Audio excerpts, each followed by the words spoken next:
खबर है मिर्जापुर से। पुराने वोट बैंक को फिर से हासिल करने के लिए कांग्रेस बेताब। कांग्रेस कर रही जगह जगह सम्मेलन। मिर्जापुर में कांग्रेस का सामाजिक न्याय महासम्मेलन किया गया। महासम्मेलन में पहुंचे राज्यसभा सांसद राजमणि पटेल ने भारतीय जनता पार्टी और प्रधानमंत्री नरेंद्र मोदी पर जमकर निशाना साधा। हो रहे भगवान श्री राम के प्राण प्रतिष्ठा को लेकर कहां कौन है, बीजेपी कौन है, मोदी जो हमें धर्म के खिलाफ बोल रहे हैं, उनका विरोध तो शंकराचार्य भी कर रहे हैं। धर्म का ठेकेदारी करना यह बहुत दुर्भाग्यपूर्ण है। हमारे पंडित जब कहेंगे तब हम मंदिर जाकर दर्शन करेंगे। कांग्रेस ने अब अपना फोकस उत्तर प्रदेश के पूर्वांचल की ओर बढ़ा दी है। पुराने वोट बैंक को फिर से हासिल करने के लिए कांग्रेस बेताब लग रही है। लोकसभा चुनाव के पहले मिर्जापुर में कांग्रेस का गुरुवार को सामाजिक न्याय महासम्मेलन का आयोजन किया गया। सामाजिक न्याय महासम्मेलन में पहुंचे राज्यसभा सांसद राजमणि पटेल ने भारतीय जनता पार्टी और प्रधानमंत्री नरेंद्र मोदी पर जमकर हमला बोला। बीजेपी के अनुराग ठाकुर का बयान, भगवान श्री राम के प्राण प्रतिष्ठा समारोह से कांग्रेस अन्य इंडिया गठबंधन दूरी बना रही है। लोग चुनाव में फिर से बहिष्कार कर सकते हैं। उनके बयान का पलटवार करते हुए राज्यसभा सांसद राजमणि पटेल ने कहा कि कौन है बीजेपी, कौन है मोदी जो हमें धर्म के खिलाफ कह रहे हैं। धर्म के खिलाफ मोदी जी हैं। आज उनका शंकराचार्य विरोध कर रहे हैं। राम मंदिर अधूरा है, इसलिए शंकराचार्य लोग विरोध कर रहे हैं। हम तो उनके भावना का समर्थन कर रहे हैं। Bureau report Aftab Ahmad. देश इसका बड़ा व्यापक है।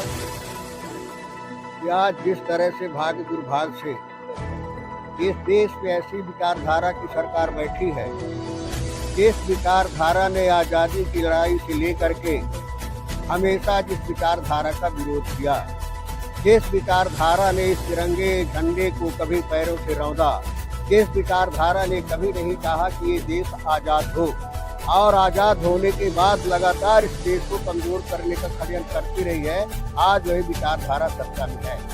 और वो विचारधारा आज चाहती है कि किस तरह से, जिससे पहले अंग्रेजों का राज्य था, अंग्रेज हुकूमत करते थे और इस देश की गरीब जनता गुलामी की जीवन जीते थी, उसी तरह वो विचारधारा चाहती है कि किस तरह से इस देश के सारे संसाधनों में पूंजीपतियों का कब्जा हो जाए, किस तरह से इस देश का मालिक पूंजीपति बन बैठे और इस देश के मेहनत करने वाले जो गरीब हैं, किसान हैं, दलित हैं, पिछड़े हैं, वो गुलामी की जिंदगी जिए।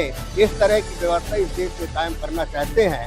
भारतीय कांग्रेस पार्टी जो है हमेशा विचारों की लड़ाई लड़ा है और उसने सम्मान दिया है। कांग्रेस ने पहचाना है कि हमारे देश की अगर कोई ताकत है तो हमारे देश का मेहनत करने वाले किसान है, मजदूर हैं, दलित हैं, पिछड़े हैं। जब उनका खून और पसीना बहता है तभी कोई देश प्रगति और विकास करता है।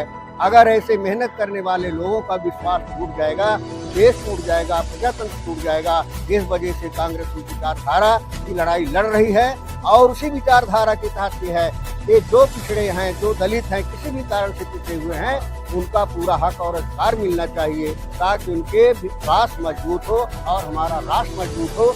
उसी दिशा में राहुल जी प्रयास कर रहे हैं कि निश्चित रूप से जिनकी हिस्सेदारी नहीं मिली है उनकी हिस्सेदारी मिलनी चाहिए। प्राण प्रतिष्ठा को लेकर बीजेपी कहना है कि कांग्रेस से लेकर जो अन्य इंडिया गठबंधन में है लोग बहिष्कार कर रहे हैं। चुनावों में जनता उनको बहिष्कार करेगी। हम कहते हैं बीजेपी कौन हो, कौन है बीजेपी, कौन है मोदी जो कहता है कि माने धर्म के खिलाफ है। हम तो कहते हैं कि धर्म के खिलाफ मोदी जी हैं। आज जो हमारे शंकराचार्य हैं, जो धर्म की हमारे धुरी हैं, आज जो कह रहे हैं कि यह अधूरा है, इसका विधि के आधार पर कार्यक्रम नहीं हो रहा है, ये वैधानिक नहीं है, तो वो विधि के सम्मत हमारे जिनको हम धर्म के प्रतिष्ठित मानते हैं वो विरोध कर रहे हैं। हम उनकी भावना का समर्थन कर रहे हैं। उनका विरोध तो मोदी जी कर रहे हैं। या तो मोदी जी ने साहस से तो आकर के कहें कि ये चारों शंकराचार्य झूठ बोलते हैं, ये धार्मिक नहीं है, हम इनका विरोध करते हैं, हम धर्म का समर्थन करते हैं। अगर ये हिम्मत है तो इस तरह से मोदी जी आकर के कहें तब हम माने कि वो धर्म के ठेकेदार है। तो धर्म की ठेकेदारी को और धर्म को राजनीति में घसीटना जो है दुर्भाग्यपूर्ण है। धर्मास्था का सवाल है। हम धर्म को मानते हैं, हम मोदी के कहने पर जाएंगे। हमें मंदिर जिस दिन जाना है, हमारी श्रद्धा होगी तब जाएंगे। जब हमारा पंडित जिसको हम मानते हैं कि हमारा पंडित जिसे हम शुद्धिन भी करवाते हैं कि घर कहाँ बनाए, शादी हम कैसे करें, हम उसके पर विश्वास करते हैं। जब वो कहेंगे कि आज मंदिर में जाइए, शुभ दर्शन है, शुभ समय है, दर्शन में जाए, तब हम जाएंगे। हम मोदी सब कुछ करके जाएंगे।